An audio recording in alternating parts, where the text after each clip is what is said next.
please like and subscribe.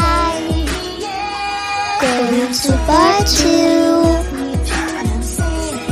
So young and smarty.